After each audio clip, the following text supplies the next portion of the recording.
오늘 주시는 하나님 말씀은 로마서 5장 1절에서 11절 이현숙 집사님께서 봉독해 주시겠습니다. 그러므로 우리가 믿음으로 의롭다 하심을 받았으니 우리 주 예수 그리스도로 말미암아 하나님과 화평을 누리자. 또한 그로 말미암아 우리가 믿음으로 서 있는 이 은혜에 들어감을 얻었으며 하나님의 영광을 바라고 즐거워하느니라. 다만 이뿐 아니라 우리가 환난 중에도 즐거워하나니 이는 환난은 인내를, 인내는 연단을, 연단은 소망을 이루는 줄 알미로다. 소망이 우리를 부끄럽게 하지 아니함은 우리에게 주신 성령으로 말미암아 하나님의 사랑이 우리 마음에 부은 바 됨이니 우리가 아직 연약할 때에 기약대로 그리스도께서 경건하지 않은 자를 위하여 죽으셨도다. 의인을 위하여 죽는 자가 쉽지 않고 선인을 위하여 용감히 죽는 자가 혹 있거니와 우리가 아직 죄인 되었을 때에 그리스도께서 우리를 위하여 죽으심으로 하나님께서 우리에 대한 자기의 사랑을 확증하셨느니라. 그러면 이제 우리가 그의 피로 말미암아 의롭다 하심을 받았으니 더욱 그로 말미암아 진노하심에서 구원을 받을 것이니 곧 우리가 원수 되었을 때 그의 아들의 죽으심으로 말미암아 하나님과 화목하게 되었은즉 화목하게 된 자로서는 더욱 그의 살아나심으로 말미암아 구원을 받을 것이니라. 그뿐 아니라 이제 우리로 화목하게 하신 우리 주 예수 그리스도로 말미암아 하나님 안에서 또한 즐거워하느니라. 아멘. 오늘은 우리가 삼위일체 주일로 지키는 날입니다. 지난 주일이 성경 강림 주일이었는데 오늘이 그러니까 오순절 후 첫 번째 주일, 바로 삼위일체 주일이 되었습니다. 성령님 강림하신 후 첫 번째 주일을 삼위일체 주일로 지키면 매우 의미가 있는 일입니다. 왜냐하면 성령님이 강림하심을 통해서 우리 안에 성령님께서 임재하시고 내주하시게 되었습니다. 성령님의 임재하심으로 인해서 아들 예수 그리스도를 주님으로 받아들이게 되었고 하나님을 우리의 아버지로 고백하게 되었기 때문입니다.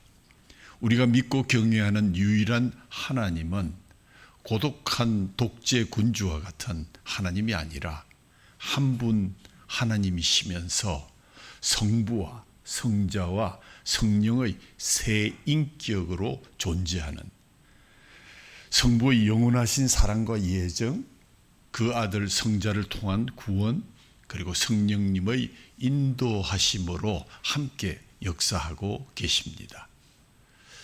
오늘은 공부하는 날입니다. 감기는 눈꺼풀을 손으로라도 지켜 세우시고 경청하면서 오랜만에 우리 공부 한번 해봤으면 좋겠습니다. 하나님이 신비다라고 얘기할 때 이는 하나님이 누구이고 어떤 분이신지 마치 비밀과 같아서 우리 이성의 촉감으로서는 스스로 알아내기가 역부족임을 말하고 있는 것입니다. 그런 신비의 하나님께서 때가 참에 자신을 우리에게 나타내셨습니다. 그렇기 때문에 삼위일체는 더 이상 네모난 원이라든가 머리가 세 개인 외계인이라든가 상상이 재미있는 신학자 같다라는 도무지 이해할 수 없는, 몰라도 되는 어리석고 무의미한 그러한 신학이 아닙니다. 교리가 아닙니다. 삼위일체 하나님께서 예수님을 통해서 그리고 다른 보혜사이신 성령님을 통해서 자신을 비로소 뚜렷하게 계시하셨기 때문에 우리는 삼위일체를 실감 있게 이해할 수 있게 되었습니다. 삼위일체를 아는 것은 곧 영원하고 인격적인 하나님, 무한히 아름다워서 흥미롭고 매혹적인 우리 하나님을 아는 것이며 또 우리가 영원히 알아가야 할 사랑의 하나님이십니다. 그렇다면 기독교 신앙에서 삼위일체는 얼마나 중요한 것일까? 저 변방에 너무 어려워서 마지못해서 조금 똑똑한 사람들만 알고 지나가는 그러한 교리일까? 5세기 6세기 초쯤에 아타나시우스 신조라는 것이 발표되었는데 그 첫 번째 우레소리를 한번 들어보시기 바랍니다. 아타나시우스 신조는 이렇게 시작합니다. 누구든지 구원받기를 원하는 사람은 무엇보다도 보편교회의 신앙, 교회의 전통 신앙이 있어야 된다. 이 신앙을 완전 무결하게 유지하지 못하는 사람은 의심할 여지 없이 영원한 멸망을 받을 수밖에 없다. 보편교회의 신앙은 이것이다. 우리는 삼위일체이신 한 분 하나님, 한 분이신 삼위일체 하나님을 예배하는 것이다. 이 신조를 공부하는 여러분 들으면서 좀 깜짝 놀라셨습니까? 왜냐하면 이 신조는 말하기를 삼위일체를 제대로 믿지 않으면 영원한 멸망을 받는다. 너무 심한 표현입니까? 삼위일체를 비로소 발견해서 그리스도들이 있는 이 믿음 내용에 목록에 하나 정도 표현한 것은 잘한 것이지만 우리가 하나님을 이해하는 데 도움이 되지만 그래도 우리의 구원이 삼위일체 신앙에 달려있다고 얘기하는 것은 지나친 억지가 아닐까? 아닙니다. 아타나시우스 신조가 가진 단호한 배짱은 우리에게 기독교 신앙의 핵심이 무엇인지 묻도록 도전하기에 충분하며 귀를 기울여서 성령님의 도움으로 배우면 충분히 답을 찾아낼 수 있습니다. 저도 사실은 매년 삼위일체의 메시지를 전해왔는데 올해는 이 과목 피해서 좀 다른 과목으로 하면 어떨까 하는 유혹도 있었지만 만약 이 과목을 피했다가 아타나시우스의 말처럼 우리 교인들 중에 삼위일체 하나님을 잘 못 알아서 지옥으로 간다면 누가 책임을 져야 될까? 첫 번째 책임은 저가 져야 될 것입니다. 그래서 오늘도 여러분과 어김없이 삼위일체 하나님을 공부합니다. 머리가 나쁘다고 해서 못 듣는 것 아니요? IQ가 높다고 해서 쉽게 이해할 수 있는 것도 아닙니다. 그렇다면 모든 사람들 앞에서 반드시 선포되어야 될 우리의 신앙 고백 무엇일까?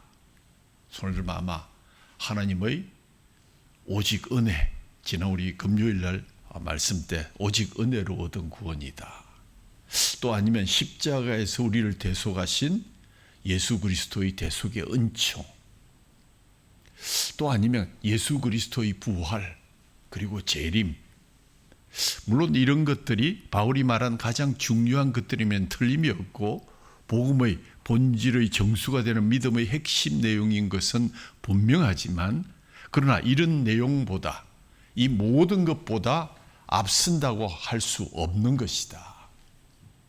이것들 스스로가 기독교의 복음을 복음되게 하는 것은 분명하지만 그러나 왜냐하면 여호와의 증인들 역시 그리스도의 희생적인 죽음을 믿을 수 있고 몰몬 교도들 역시 그리스도의 부활을 믿고 있으며 은혜로 얻은 구원을 말하는 종교도 세상에 많이 깔려 있습니다.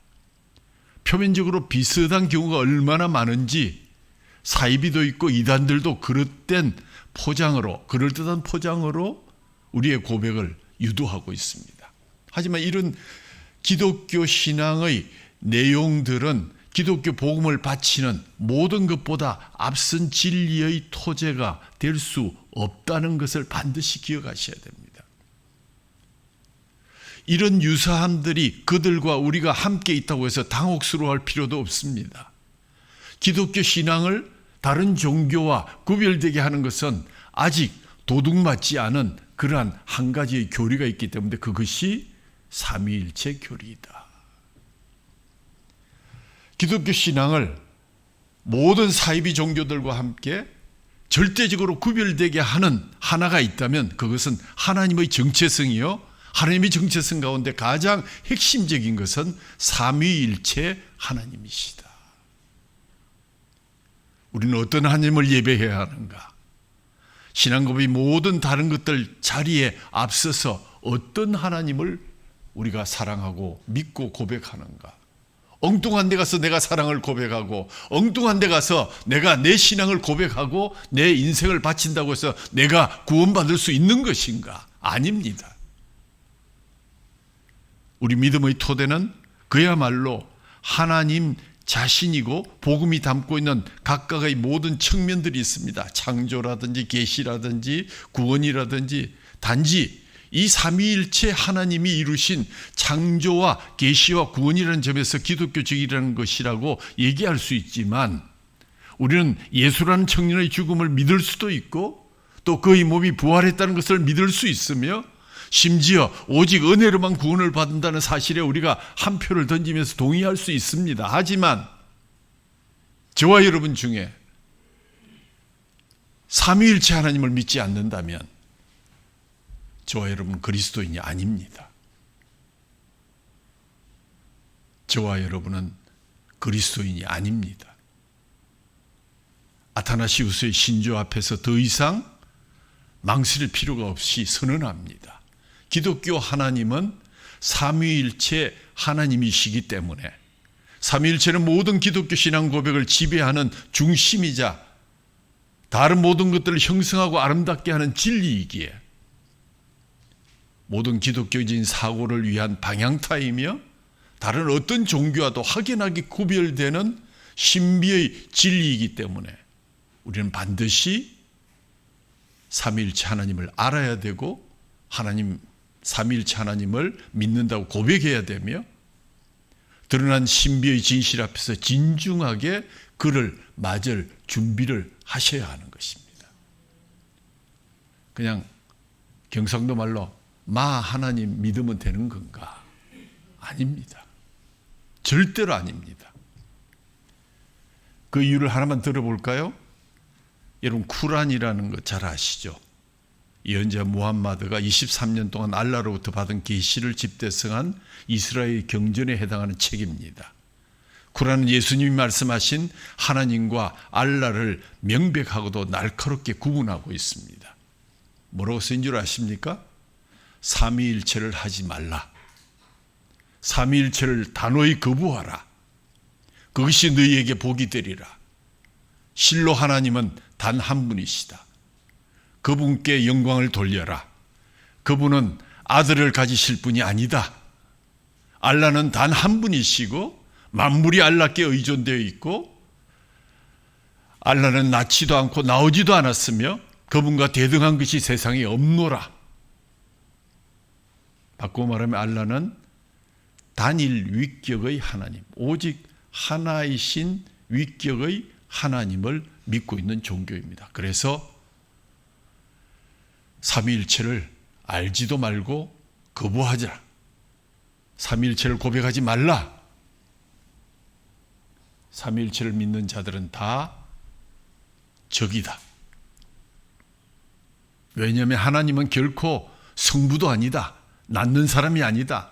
성자도 두지 않는다. 나오지도 않았다.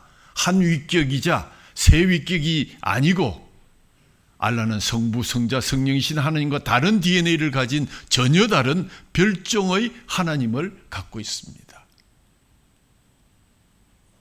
만약에 우리가 삼위일체의 하나님이 아닌 단일 위격의 적당한 하나님을 믿고 고백하면서 예배한다면 과연 우리가 구원을 받을 수 있을 것인가? 다시 한번 말씀드립니다. 안 됩니다. 아니 되옵니다.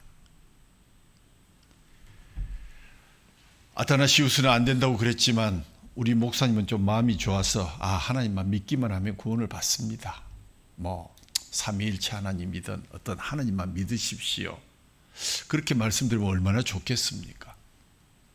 삼위일체 교리가 정립되기 전에 숱한 기독교인들이 그 교리 모르고도 천국을 갔을 테인데 왜 갑자기 삼위일체가 나타난 것입니까? 라고 묻지 마십시오.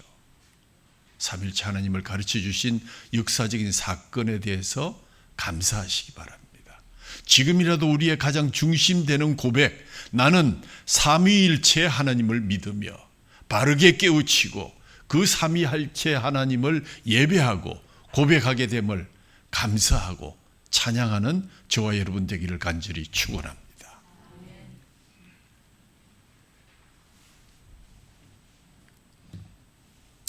하나님이 삼위일체로 계신다는 사실은 그리스도인의 삶과 기쁨에 생명을 주는 산소와도 같은 놀라운 신비입니다.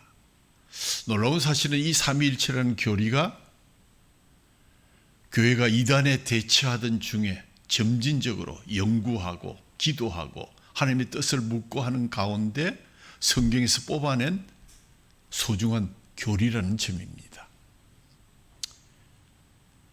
모르겠습니다. 하나님이 여기에다 처음부터 나는 삼위일체 하나님이다, 삼위일체란 말 넣어주셨으면 참 좋았을 텐데 2세기 3세기 교회는 많은 이단들이 일어나서 큰 혼란에 빠지게 되었습니다.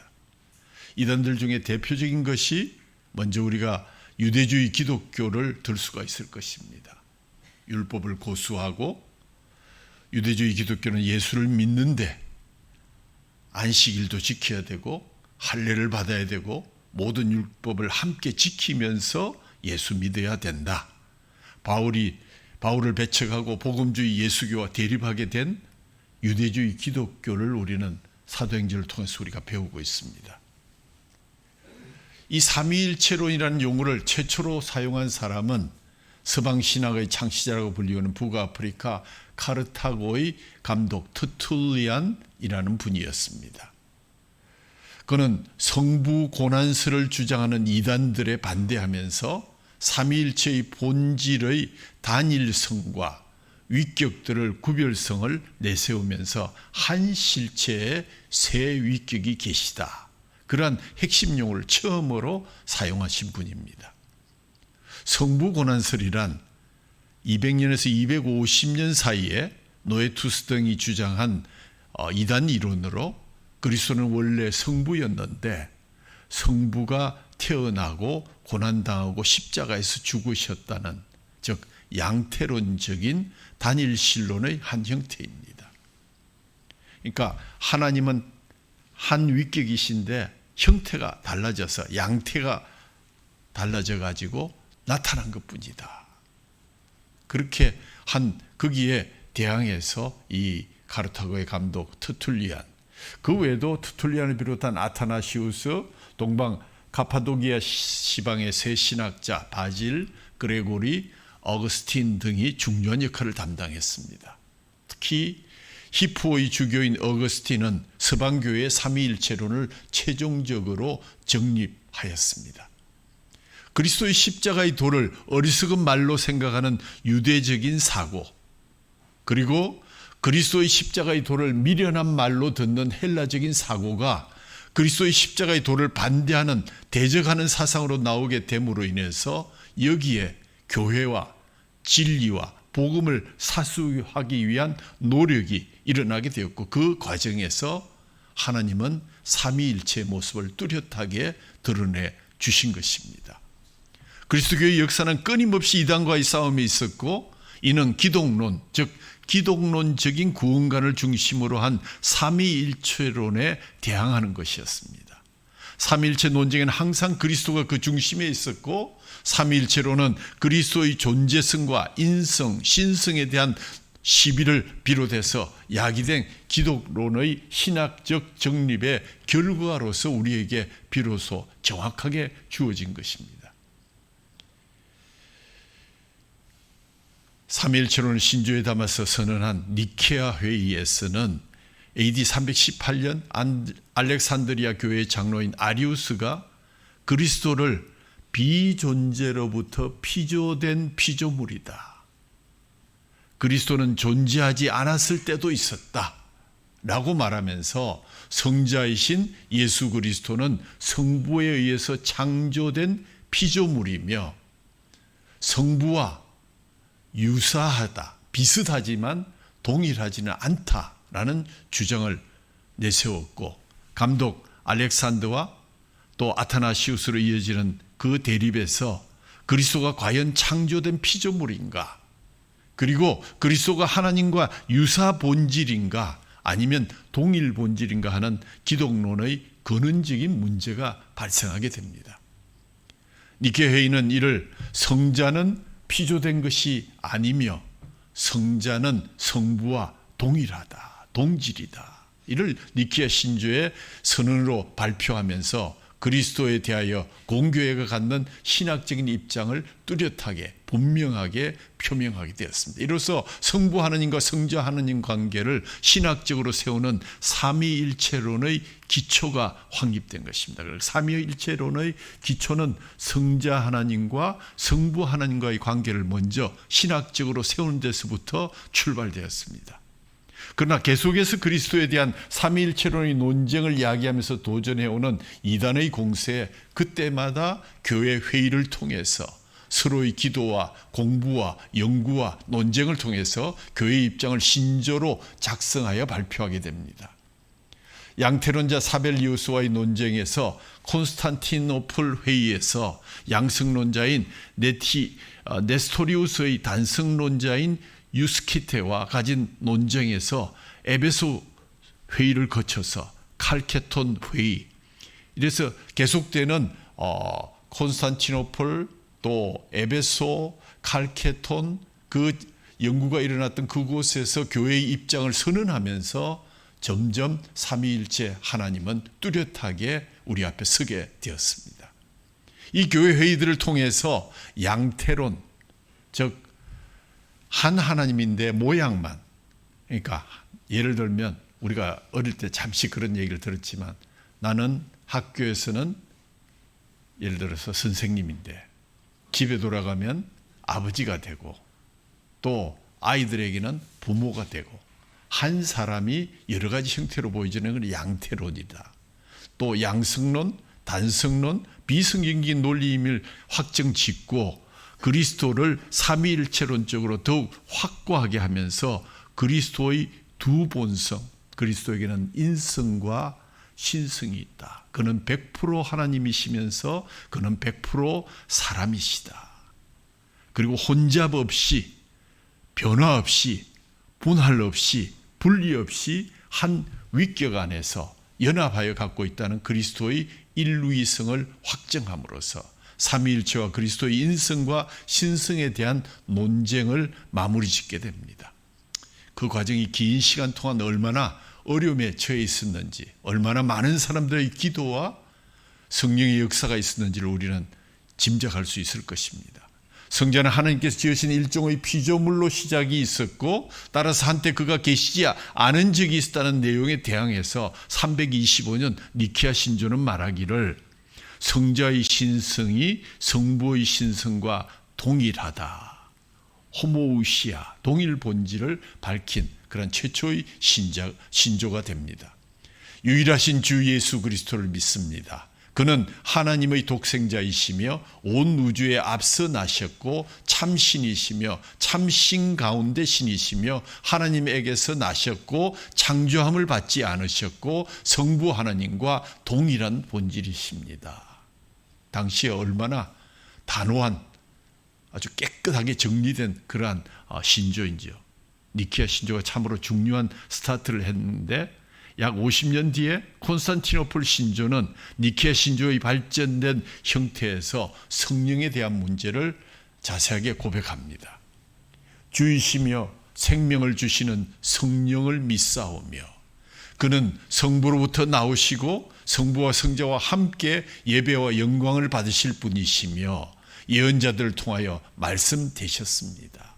이 성령에 관한 항목에서 특히 중요한 것은 성령께서 성부와 성자와 함께 예배와 영광을 받으실 주라는 표현을 우리가 유의해야 할 것입니다. 이 표현은 성령께서 성부와 성자와 동일한 신성과 위격을 가지신 하나님을 고백한 것, 최초의 그러한 신조가 된 것입니다.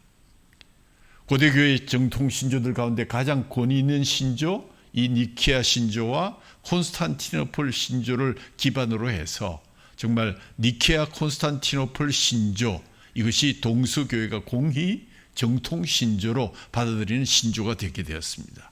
그러나 서방교회 신조로서 오늘날 예배 때 암송되고 중요한 신조로 초청받고 있는 사도신경도 중요한 단서를 제공하지요.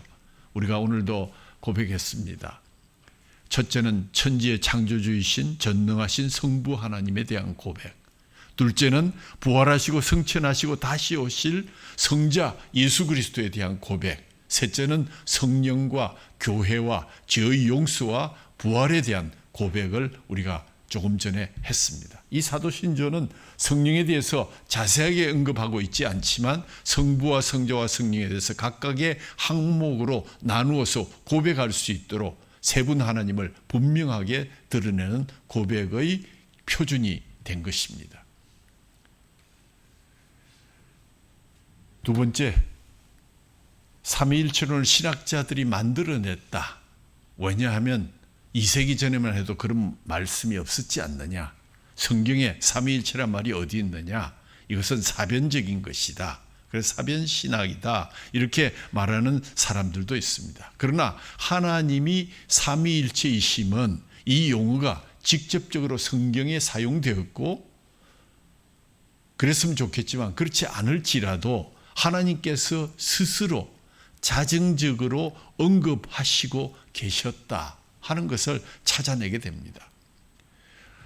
먼저 우리가 교동문에서 읽었듯이 우리 예수님이 요단강에서 세례 요한에게 세례를 받고 물에서 올라오실 때 하늘이 열리며 하나님의 성령이 비둘기같이 내려서 하나님 예수님 위에 임했고 하늘에 소리가 있었는데 이는 내 사랑하는 아들이요 내 기뻐하는 자라.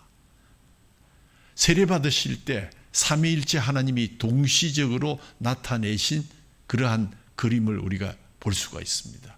예수께서 세례 받으신 장면은 삼위일체 하나님을 볼 수 있는 성서에 게시된 대표적인 장면 중에 하나입니다.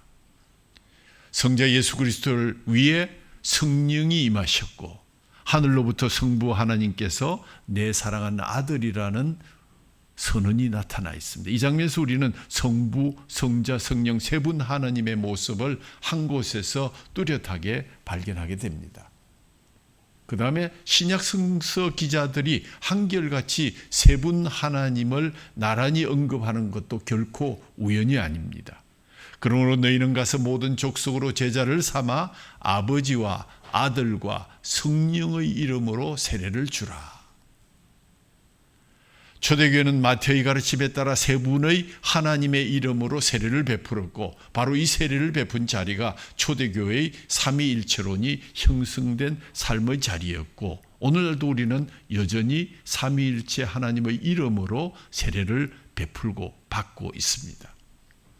복음서는 성자 예수 그리스도에 대한 기술이고 오순절 성령 강림 이후부터 사도들과 교회 역사 속에서 성령의 활동이 자세하게 기술되고 있습니다. 사도들은 성부 하나님 외에 다른 두 하나님을 명백하게 경험하고 있었고 다른 두 분 역시 하나님의 사실을 명백하게 알게 되어서 사도 바울은 고린도후서 13장 13절에 가면 주 예수 그리스도의 은혜와 하나님의 사랑과 성령의 교통하심이 너희 무리와 함께 있을지어다. 우리 축도할 때 주로 마지막에 처음 시작할 때 우리 주 예수 그리스도의 은혜와 하나님 아버지의 사랑과 성령님의 교통하심이 너희 무리에게 여러분에게 있을지어다 라고 축복하는 이 고린도후서 13장에서 분명히 세 분의 하나님의 이름으로 축복을 하는 것을 우리가 발견하게 됩니다. 이 모두에서 삼위일체란 말을 굳이 표현하지 않는다고 할지라도 주 예수 그리스도와 하나님과 성령의 세 인격이 함께 말씀되고 합력하여서 선을 이루며 하나님의 뜻을 이루어가고 있고 하나님 아버지께서 그 아들 예수 그리스도 안에서 성령을 통해서 우리의 구원을 위해서 함께 일하시는 것을 하나님 말씀인 성경 자체가 드러내고 있다는 사실에 우리가 유의해야 할 것입니다. 또 한 가지 기도의 사역에서 관여하시는 삼위일체 하나님이십니다.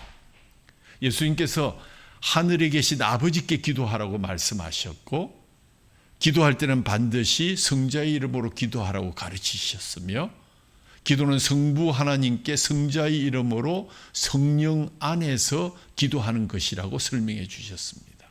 성령이신 하나님은 끊임없이 우리의 기도를 도와주시고 우리를 위해 대신 간구하시는 하나님이십니다. 우리 지난주에도 잠시 읽었는데 이와 같이 성령도 우리 연약함을 도우시나니 우리가 마땅히 빌 바를 알지 못하나 오직 성령이 말할 수 없는 탄식으로 우리를 위하여 친히 간구하시느니라.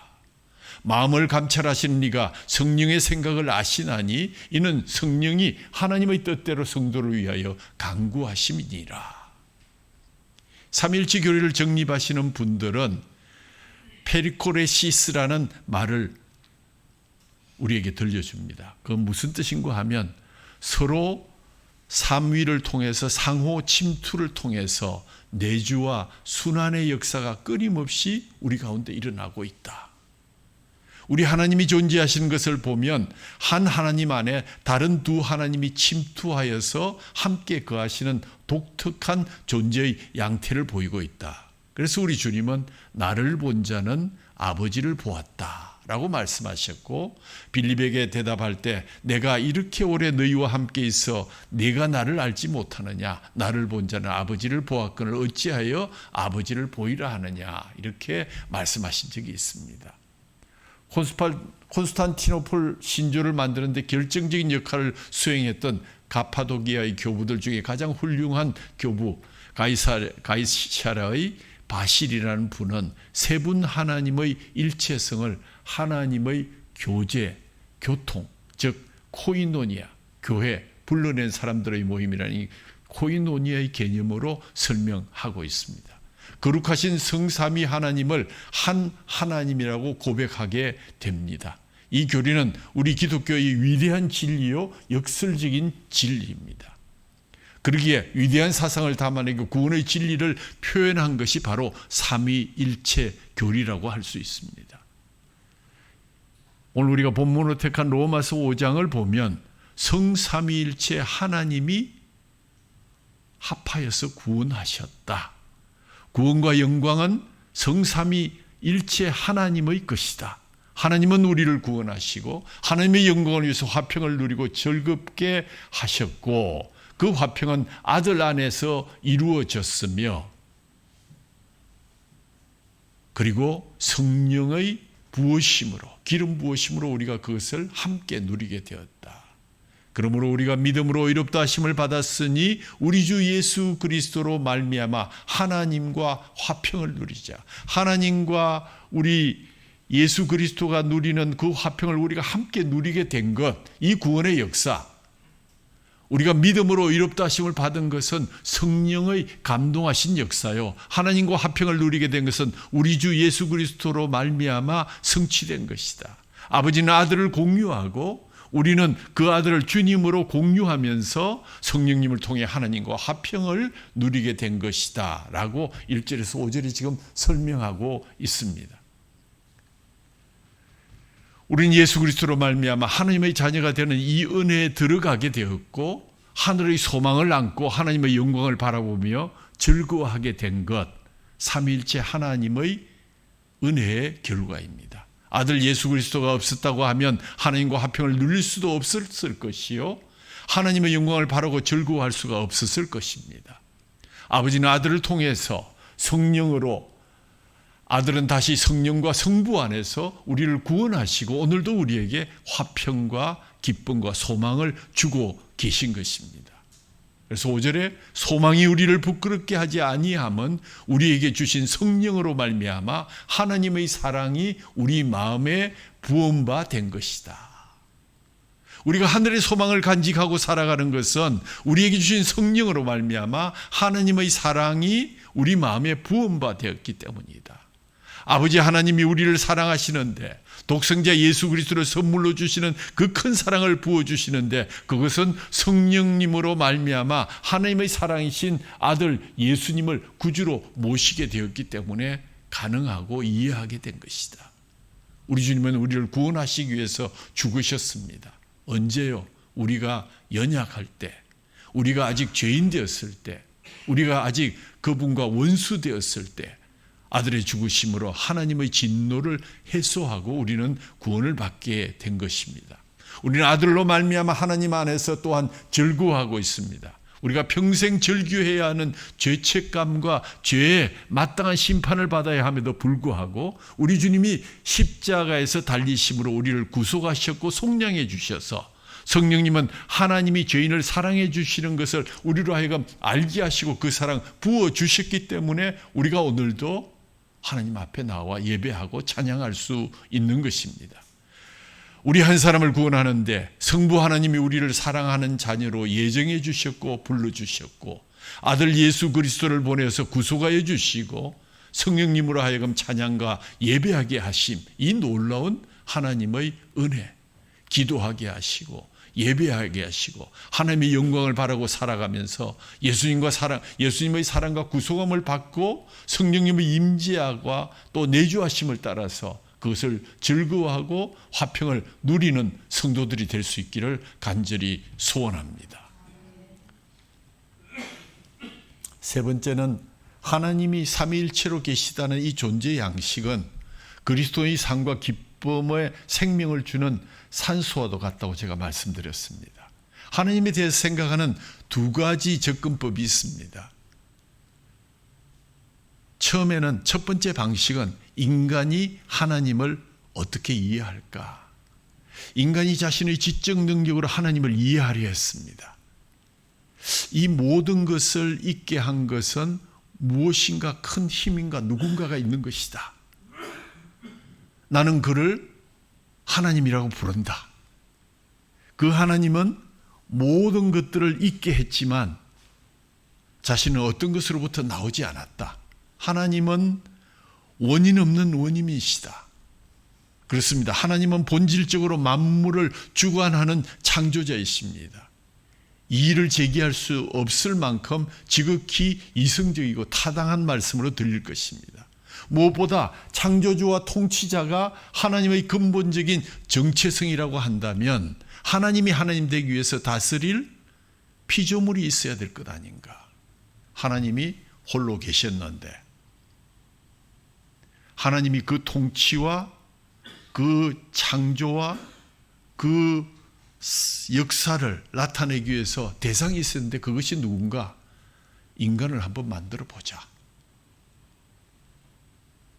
그래서 그에게 나의 막강한 창조 능력과 끊임없는 이 권능의 힘을 보여주어야 된다. 하나님이 아무리 우주적인 능력이 있더라도 이런 하나님은 우리를 필요로 하는 유약한 존재, 우리가 없다면 자기 혼자 원맨쇼를 하는 것밖에 안 되는 것 아닌가. 하나님은 그래서 우리를 만드신 것이다 하는 것이 인간적인 사고, 하나님에 대한 첫 번째 이해였습니다. 하나님의 본질적인 정체성이 고작 우리를 지배하기 위한 것이라면 그런 하나님이 우리에게 주는 구원은 어떤 종류이겠는가? 만약 하나님이 지배자이시고 내가 그의 지배 규칙을 거스른 것이 문제라고 하면 그가 줄 수 있는 구원이라고 해봐야 나를 용서하고 그의 규칙들을 다 지킨 것처럼 대하는 것이 전부일 것입니다. 구원인 단지 나를 죄의 형벌에서 풀어주고 법을 잘 준수하는 모범 시민으로 양성하는 것이라면 내가 얻은 것에 대해서 고마워하는 마음은 있을지 모르지만 그 하나님 참 은혜다. 그 하나님 아니었으면 나는 큰일 날 뻔했다.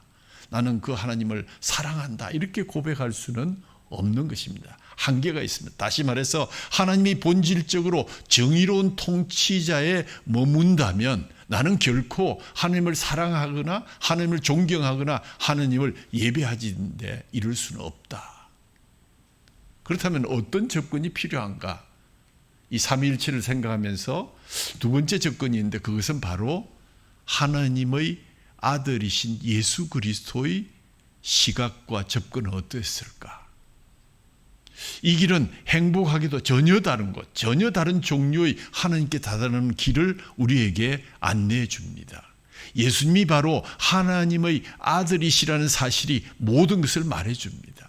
예수님 말씀하셨죠. 내가 곧 길이요 진리요 생명이니 나로 말미암지 않고는 아버지께로 올 자가 없느니라. 하나님이 아들을 통해서 무엇보다 자신을 창조자나 통치자가 아닌 아버지로 계시되었다는 것. 이런 사실을 잘 알기 위해서는 창조 이전에 하나님이 무엇을 하고 계셨을까라고 물어야 할 것입니다. 요한복음 17장 24절에 예수님이 분명히 말씀하셨습니다. 아버지께서 창세 전부터 나를 사랑하심으로 내게 주신 나의 영광을 그들로 보게 하시기를 원하옵나이다. 아버지께서 창세 전부터 나를 사랑하심으로 이분이 바로 예수 그리스도를 통해서 계시된 하나님 아버지십니다. 창조 사역을 시작하기도 전에, 세상을 통치하기도 전에, 다른 무엇보다도 이전에 하나님을 자기 아들을 사랑하시는 아버지로 생각하는 것. 만물이 있기 전부터 하나님은 창조자와 통치자이시기 이전에 이미 아버지셨고, 이런 하나님이 일하시는 모든 방식은 아름답고 자애롭고 사랑이 그 본질이었습니다. 하나님 원래 아버지십니다. 처음부터 마지막까지 아버지십니다. 그러므로 그분이 하시는 모든 일은 아버지로서 하시는 것입니다. 성부는 아버지라 불리는데 이는 그분이 정말 아버지시기 때문입니다. 오늘날 우리가 인지하고 있는 육신적인 아버지라고 대입을 하면 조금 흠이 있어 보일지 모릅니다. 왜냐하면 육신의 아버지는 때로 화를 내기도 하고 때로 정말 엉뚱한 길을 얘기하기도 하시고, 그렇지만 이 아버지는 지금 생명을 주시는 존재, 나의 원인이 되는 나를 낳으신 존재, 만물이 있기 전부터 하나님이 영원히 아버지시라면 이 하나님은 본질적으로 사귐의 하나님, 생명을 주시는 사랑의 하나님이시라는 것입니다. 요한이 하나님은 사랑이시다 라고 말할 때 그는 분명히 아버지이신 하나님을 말하고 있는 것입니다. 요한은 하나님의 사랑이 우리에게 이렇게 나타났으니 하나님이 자기의 독생자를 세상에 보내심이라. 사랑이신 하나님은 아들을 보내신 아버지십니다. 무엇보다 이 하나님은 영원히 사랑하시고 생명을 주시며 성자를 기뻐하시는 아버지셨습니다. 그분 자체가 바로 사랑이시고 사랑하지 않으실 수 없는 분이셨습니다. 저는 그래서 이 삼위일체 하나님의 가장 본질적인 연결고리, 변하지 않는 본질은 사랑이라고 결론을 내리게 되었습니다. 아버지께서 창세전부터 나를 사랑하심으로, 고로새서 1장에 따르면 영원한 성자가 만물보다 먼저 계셨습니다. 창세기 1장 1절에 보면 이미 그곳에 아버지 하나님이 계셨고 성자 하나님이 계셨고 성령 하나님이 계셨습니다. 영원한 성자가 만물보다 먼저 계셨다는 얘기는 이 아들을 통해서 만물이 창조되었다는 것이요, 성자는 창세전부터 성부의 사랑받는 아들이었으며 성부는 영원한 성자의 아버지셨습니다. 성부께서는 성자를 사랑하시되 아주 특별한 방식으로 사랑하십니다. 성부께서는 아들에게 성령을 주심으로 성자에 대한 자신의 사랑을 선포하셨습니다. 얼마나 인격적이신지요.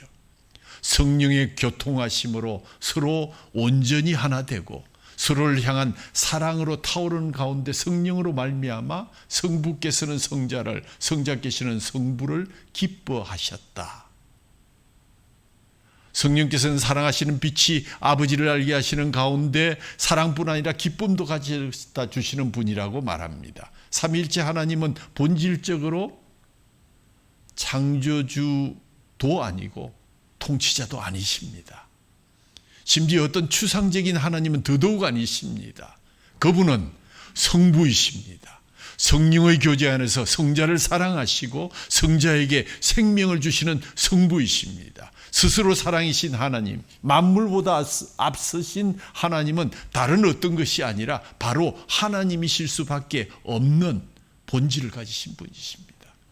이런 하나님을 기꺼이 모신다면 모든 것이 바뀌어질 수밖에 없습니다. 만약 하나님이 이처럼 자신의 선하심을 나누고 퍼뜨리시기를 기뻐하지 않는 분이라면 결코 세상을 창조하고 이렇게 힘든 정말 문제 덩어리인 사람들을 창조하지 않으셨을 것입니다.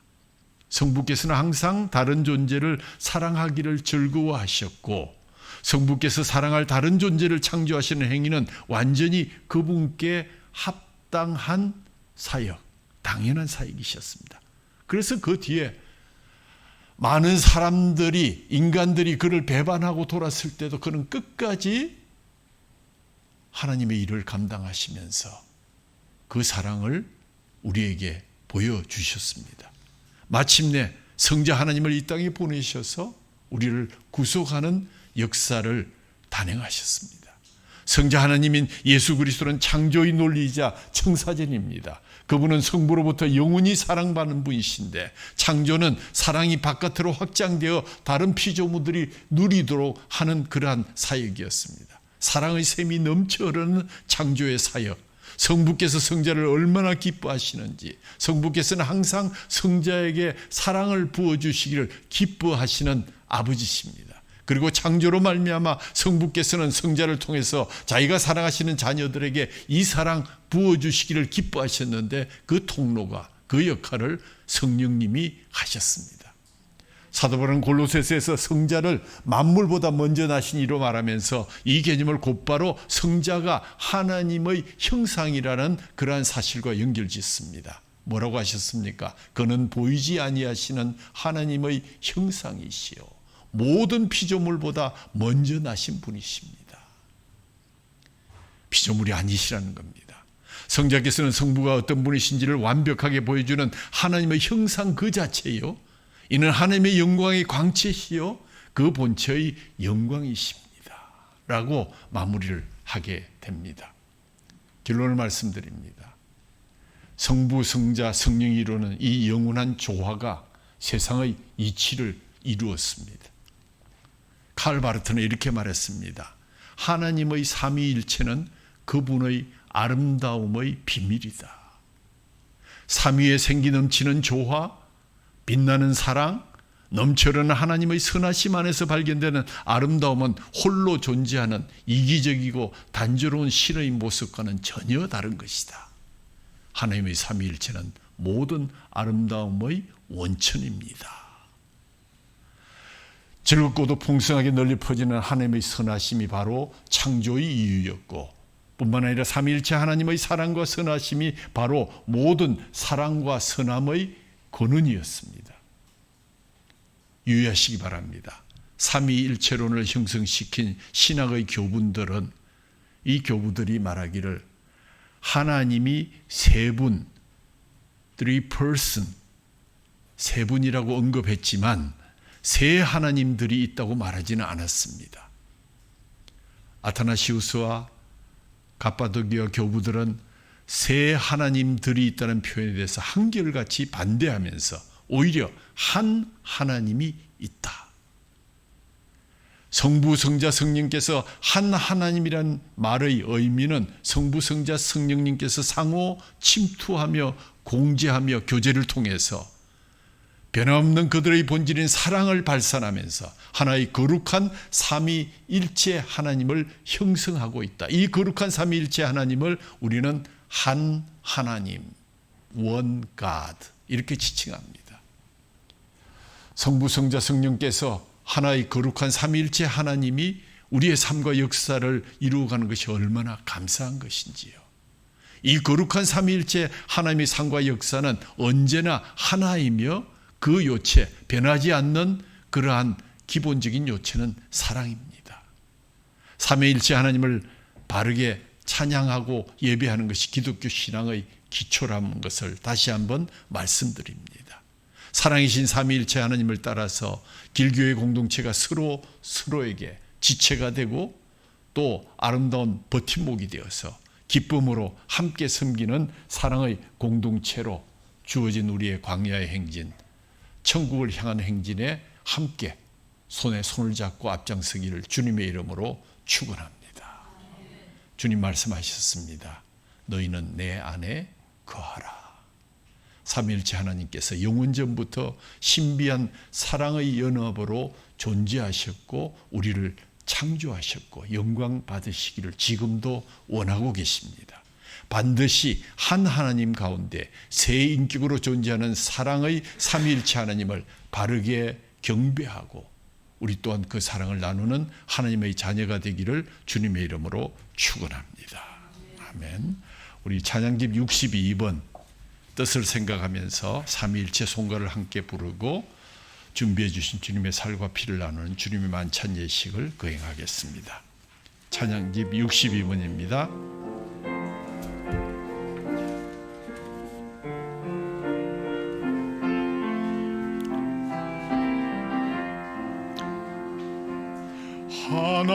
하나님이 선택하셨고 예수님이 구속하셨고 성령님이 인치셨으니 삼위일체 하나님 찬양. 오른손을 드시고 우리 찬양합니다. 하나님이 사랑하시고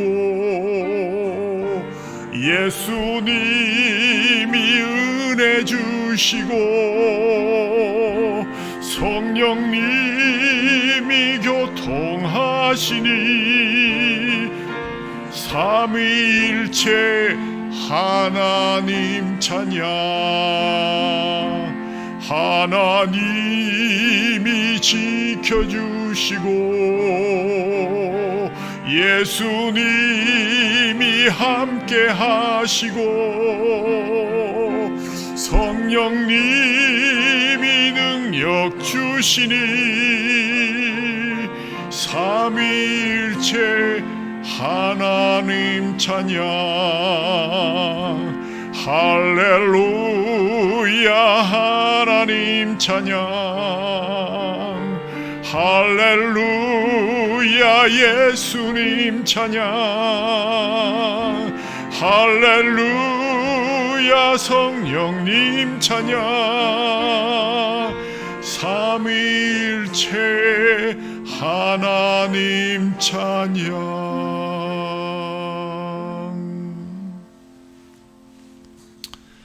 하나님 아버지 감사합니다. 예수께서 이르시되 내가 진실로 진실로 너희에게 이르노니 인자의 살을 먹지 아니하고 인자의 피를 마시지 아니하면 너희 속에 생명이 없느니라. 내 살을 먹고 내 피를 마시는 자는 영생을 가졌고 마지막 날에 내가 그를 다시 살리리니 내 살은 참된 양식이요 내 피는 참된 음료로다. 내 살을 먹고 내 피를 마시는 자는 내 안에 거하고 나도 그의 안에 거하나니 살아계신 아버지께서 나를 보내심에 내가 아버지로 말미암아 사는 것 같이 나를 먹는 그 사람도 나로 말미암아 살리라. 아멘. 혹자는 말하기를 우리가 매주 주님 앞에서 이렇게 성찬의 예식을 하는 것이 로마 가톨릭적인 관례를 답습하는 것이 아닌가 말합니다. 그러나 성경에도 성찬은 매주일 때였다고 기록되어 있고 칼빈 자신도 기독교 교리 18장에 적어도 매주 주의 만찬이 있어야 한다고 유언처럼 기록했습니다. 웨슬레 역시 워크가 기록한 웨슬레의 생애에 보면 나도 역시 장로들이 매주 성만찬 예식을 거행하기를 강력하게 권고한다라고 말씀했습니다. 혹자는 말하기를 이를 매주 거행하면 그 의식의 존엄성을 잃는 것이 아닌가. 그럴 수 있습니다. 만약 우리가 지난주에 이 예식을 드렸다고 해서 오늘 우리가 이 예식 드리는 것이 주님 앞에 정말 의미가 덜해진다면 우리는 이런 권고를 잘 새겨 들어야 할 것입니다. 성만찬 예식은 사도시대 예배에 없어서는 안 될 중대한 의식이었고 매주일을 행하면 그 의식이 존엄성이 잃는 것이 아니라 예수님은 분명히 오늘도 말씀하시기를 인자의 살을 먹지 아니하고 인자의 피를 마시지 아니하면 너희 속에 생명이 없다고 하셨습니다. 그리고 주님 다시 오는 날까지 기념하라고 명령하셨습니다.